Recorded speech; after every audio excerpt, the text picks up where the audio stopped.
Cuando estalla una guerra o un terremoto arrasa con miles de vidas, surge inmediatamente una ola de solidaridad. Si esa buena intención no está bien coordinada, puede ser contraproducente. Hay que ayudar, pero hay que saber cómo. Soy Juan Luis Sánchez. Hoy en Un Tema al Día. Solidaridad. ¿Qué sirve y qué no tras un desastre como el de Turquía?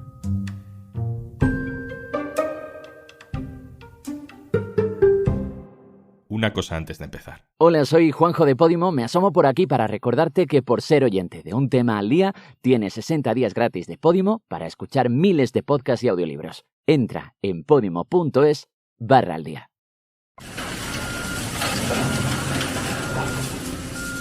Es el sonido de los escombros de un desastre, de un terremoto que ha provocado miles de muertos en Turquía y en Siria. Hay decenas de miles de heridos, y usamos cifras así, aproximadas, porque es imposible saber ni siquiera cuánta gente ha desaparecido, cuántas casas han sido destruidas. Es una situación terrible, agravada por el frío, por la guerra en Siria y por la pobreza. Catástrofes como esta provocan siempre una ola de solidaridad inmediata desde muchas partes del mundo. Desde España también. Estos días se han organizado muchos puntos de ayuda, de recogida de alimentos, de medicamentos, de ropa. Como este, es un hotel céntrico de Madrid que se ha ofrecido para recibir donaciones y en el que un grupo de voluntarios intenta poner orden. Hola, soy Yolanda y estoy colaborando para hacer los paquetes para enviar a Turquía y a Siria. Pues el ambiente ha sido una locura de gente que quería ayudar y gente que venía a traer cajas y de ropa, de zapatos, de comida, de alimentos. La gente se ha volcado con la historia. Es impresionante. Los taxistas haciendo cola para llevarse las cajas, los camiones, todo el mundo está colaborando, la verdad. Buenas, soy José Miguel Funes y soy el portavoz de la Federación Profesional del Taxi y la verdad es que nosotros somos parte de la ciudad, somos una parte más de la cual lo que podemos aportar a nuestra ciudad es la ayuda de nuestras ruedas, de nuestros taxis. Nos hubiera gustado viajar hasta Turquía, es decir, hubiera sido una aventura nueva. Está muy lejos y esta vez es más complicado. Me llamo Marta. Soy enfermera y estoy jubilada. Pues llenar las cajas, cerrarlas y las personas que hablan turco las ponen el rótulo para que todo vaya clasificado. Hemos visto escenas parecidas en varios lugares de España. Cajas amontonadas esperando a ser enviadas a Turquía para ayudar a la población que se ha visto afectada por el terremoto. Y aquí es cuando tenemos que parar y advertir de lo que algunos expertos ya llaman el segundo desastre, que es el caos que se produce cuando justo después de una catástrofe humanitaria empieza a llegar descontroladamente ayuda, materiales que el país receptor no es capaz de gestionar en ese momento. Hoy queremos hablar de esto no para disuadir a nadie de ayudar, al revés, para entender cómo es mejor hacerlo. Alejandro Pozo es investigador en conflictos armados y acción humanitaria. Hola, Alejandro. Hola, Juanlu. Alejandro, ¿en qué casos se da este fenómeno en el que la ayuda improvisada de recogida de materiales para donar y enviar puede ser contraproducente? Esto puede pasar cuando se produce una respuesta internacional que desconoce, desconsidera, subordina o incluso destruye las capacidades de las redes de solidaridad local o las estructuras institucionales, políticas, económicas, sociales, comunitarias, locales.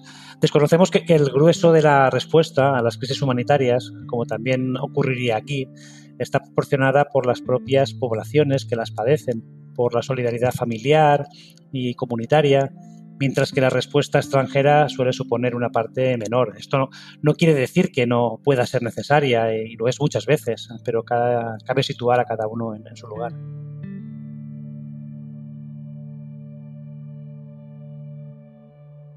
Si mandar cajas con ropa, con medicamentos, con abrigo no es tan buena idea, ¿cuál es la mejor forma de ayudar? Pues hay quien pregunta, ¿no? si la solución es simplemente enviar dinero, ¿no?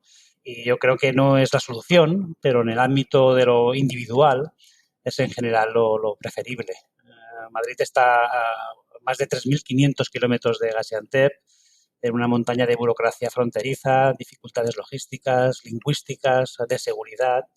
Y ya sabemos que el grueso de la ayuda en Turquía proviene y provendrá desde el mismo país. Las organizaciones de ayuda trabajan con las locales y financiarlas es preferible, en mi opinión, a las campañas de recogida de productos. Y cuando digo que no es la solución, me refiero a que el fenómeno natural, en este caso un terremoto, ¿no? O incluso cuando es provocado, cuando hablamos de violencia, por sí mismos no determinan la magnitud de un desastre, ¿no? Sino que cabe considerar también al menos 2 factores más, la vulnerabilidad previa y la capacidad de respuesta. Es decir, un mismo fenómeno no tiene el mismo impacto en Japón que en Turquía, que en Siria, ¿no? En comparación con Japón, en Turquía existían vulnerabilidades previas relacionadas con las poblaciones desplazadas, con construcciones inadecuadas para una zona sísmica o con una situación de exclusión, represión y violencia muy importantes, ¿no? Y aún así, casi siempre la ayuda llega, ¿no? Ese no es el principal problema. La preocupación no es tanto si esa ayuda llega, sino si es la ayuda que más se necesita o si llega a quien más la necesita.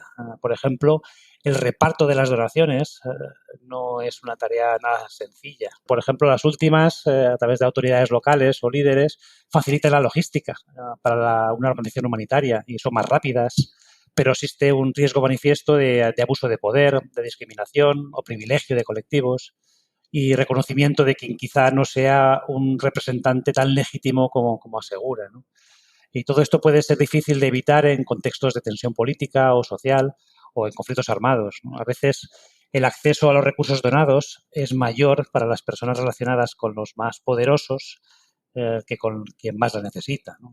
Con el tiempo, algunos de los productos que se donan, incluyendo alimentos terapéuticos o ropa, han sido puestos a la venta, ¿no? Las familias pueden decidir vender una parte de los productos que reciben y que no son apreciados por la cultura local para comprar otros bienes que consideran esenciales.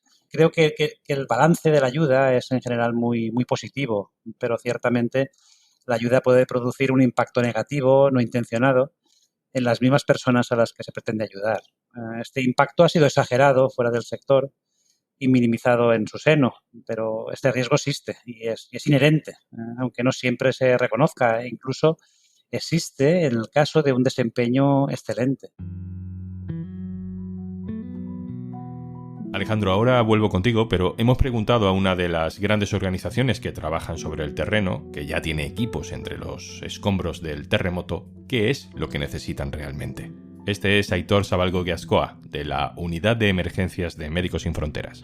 Hola, Juanlu.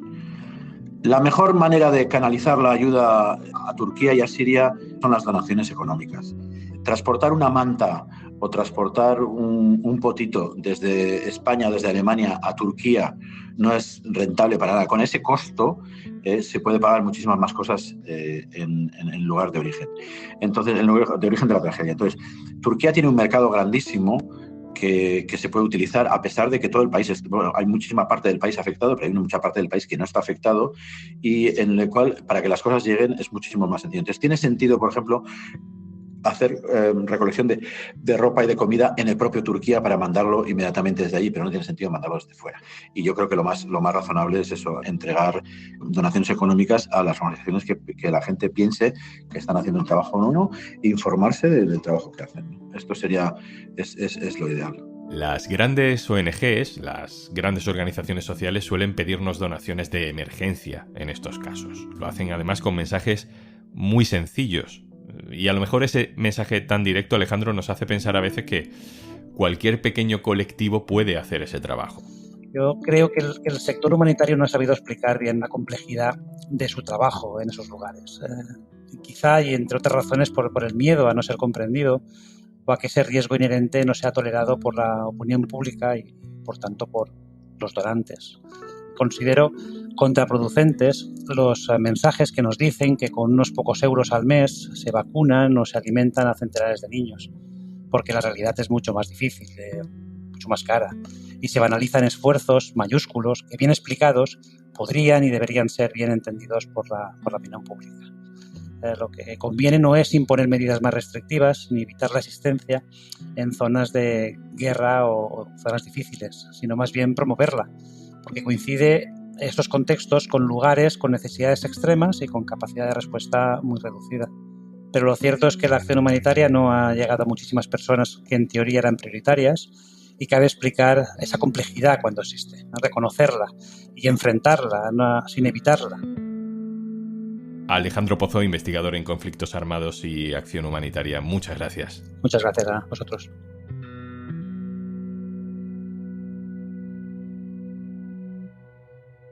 Y antes de marcharnos... Si escuchas frecuentemente un tema al día, supongo que eres de podcast. Pues tienes un montón por descubrir en Podimo y te regalamos 60 días gratis para que puedas disfrutarlos. Descarga nuestra app entrando en podimo.es/aldía. Regístrate y usa tu cuenta en tu móvil o en el ordenador. Charlas divertidas, true crime, ficción, algunos podcasts que no sabríamos ni cómo categorizar de lo locos que son. Y esto nos encanta. Pero además, tienes un montón de audiolibros para que desconectes de la realidad durante horas. 60 días gratis para que descubras todo el contenido de Podimo por ser oyente de un tema al día. Venga, vale, te lo repito. Última vez, prometido. Podimo.es/aldía.